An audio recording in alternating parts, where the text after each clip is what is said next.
Hi, everyone. Welcome to another episode of The Hollywood Makers.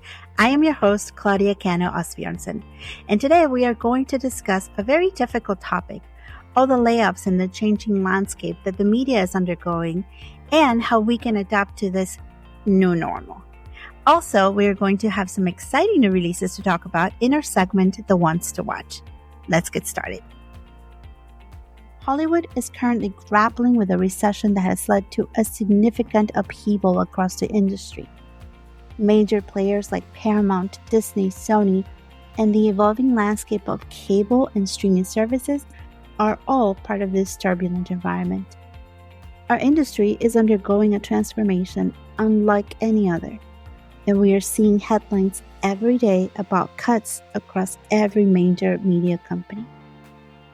Uncertainty looms as businesses face challenges in adapting to economic shifts, evolving technology, and changing consumer demands. We went through a major change with the birth of streaming. Then we were hit with a worldwide pandemic. And as the industry thought it was going to recover, then we were hit with the writers' and actors' strikes. All these things created the perfect storm. And in just a few years, our industry is not what it used to be, and it probably won't ever be again. Those of us who live in this Hollywood recession can see the repercussions are not just affecting the industry, but it's affecting the workforce. The recession has resulted in widespread layoffs, particularly affecting the below-the-line workers and mid-management roles. Companies are just using the term reducing redundancies as a euphemism for layoffs, with many studios and streamers assessing their operational structures as a restructuring. Paramount Global is among those restructuring in anticipation for its merger with Skydance Media, aiming to cut $500 million in costs by laying off 15% of its U.S. workers. The Paramount Plus content strategy team is facing severe cuts, raising questions about the future direction of the platform. Sony is also undergoing leadership changes, which reflect the broader industry shifts.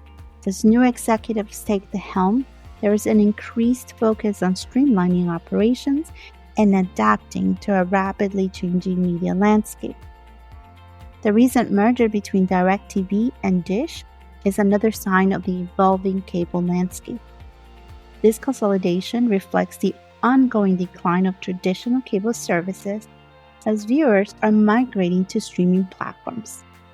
Such mergers are intended to create more efficient operations, but they often result in job losses and further reductions in content variety. Disney is also taking significant steps to adapt.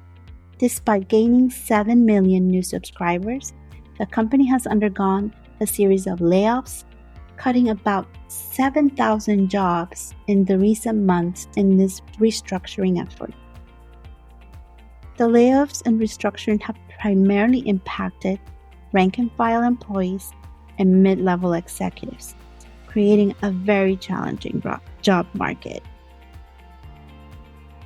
Below-the-line workers, those who are involved in the technical and operational aspects of film and TV production, are experiencing heightened job insecurity.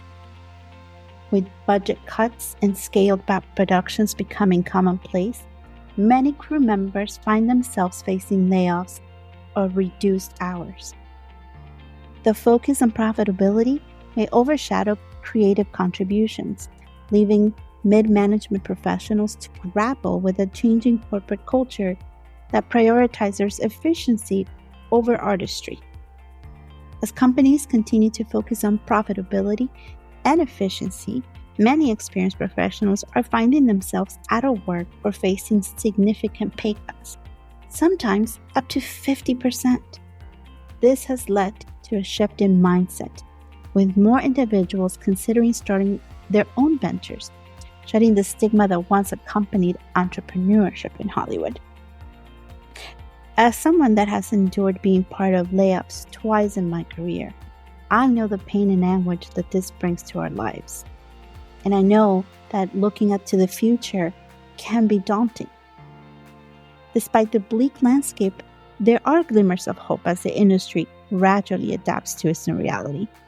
Some recruiters believe the job will have a renaissance in the horizon, suggesting that patience may be required as the market stabilizes. Workers are being advised to remain flexible, diversify their skill sets, and leverage network opportunities to navigate this tumultuous period. The new normal is just taking shape right now, and the term survive till 25 has become the mantra for many below-the-line workers, writers, actors, and others looking to get on with the business of making shows and movies. However, those who adapt to the evolving landscape and explore new opportunities may find paths to success in an uncertain future. Just because you were a wonderful executive in the last few years doesn't necessarily mean that you're the right person to lead for the next 10 years. Your skills, experience, and expertise may not be what is needed today or tomorrow with our changing landscape. For those affected by the recession, there are several avenues for relief. First, networking remains crucial. Building connections within the industry can lead to potential job opportunities, freelance gigs, or collaborations. Industry organizations and unions also offer resources, including job boards and workshops designed to help workers stay connected and informed. Moreover, professionals can consider diversifying their skill sets. Learning new technologies such as virtual production techniques or digital content creation can enhance your skill set and open doors to new opportunities in this evolving landscape. Many laid-off executives are launching independent ventures to control their own destiny, something that was not a possibility before due to the stigmas that Hollywood had. Some are even looking into shifting careers and maybe looking into other fields like gaming to help them survive these changing times. Lastly, and very importantly, is mental health. Mental health resources are essential during these challenging times. The stress and uncertainty of all these shifts and layoffs are taking a toll on those affected and those who remain wondering if they might be next. There are many organizations that offer support services, recognizing the emotional toll that job insecurity can take on workers. Seeking help and maintaining a support network can provide much-needed relief. In conclusion, the recession in Hollywood presents significant challenges, of course, particularly for below-the-line workers and mid-management. But as the industry continues to evolve, adaptability and resilience will be key. By leveraging networking opportunities, diversifying skills, and prioritizing mental health, we can navigate this difficult landscape and find pathways to relief amid the uncertainty. And now let's talk about some new films that are breaking the mold. 2 of these new releases are expected to become this year's Barbenheimer, all in our segment, The Ones to Watch. Let's start with Emilia Perez. Written and directed by Jacques Audiard, comes an audacious fever dream that defies genres and expectations. Through liberating song and dance and bold visuals, this odyssey follows the journey of 4 remarkable women in Mexico, each pursuing their own happiness. The fearsome cartel leader Emilia, played by Carla Sofia Gascon, enlists Rita, played by Zoe Saldana, an unappreciated lawyer stuck in a dead-end job, hires her to help her fake her death so that Emilia can finally live authentically as her true self. The film also stars Selena Gomez, Adriana Paz, and Edgar Ramirez. The powerful female cast, Carla Sofia Gascon, Zoe Saldana, Selena Gomez, and Adriana Paz, made history at the Cannes Film Festival by receiving the Best Actress award as an ensemble instead of a single performer, something that was a first in the festival's history. Jacques Audiard, writer and director, also took home the festival's jury prize at this year's Cannes. Audiard waited for a year for Zoe Saldana to join the film. He planned much of the production to make sure she was part of the movie. Her singing, dancing, and acting made her the perfect match for the role. French composer and singer Camille began working on the film on January 2020, developing the songs along with Jack and his screenplay. She wrote all the songs in Spanish, consulting a Mexican-born interpreter on cultural matters. Camille said, "I would write some ideas in French and translate them, but very quickly in the process I would think and sing in Spanish to see how it sounded." The last completed song by the composers is called Mi Camino, and it was made specifically for Selena Gomez. Audiard asked the team to watch Selena's documentary before writing the song for her. Next on the list are two films that are slated to premiere on the same date, right in time for the Thanksgiving holiday. The films are expected to have the same effect that we had last year with Barbenheimer. They are Wicked and Gladiator. Or Wicked? Let's start with Wicked. It's not only one of my favorite Broadway productions, it also derives from my favorite movie of all time, The Wizard of Oz.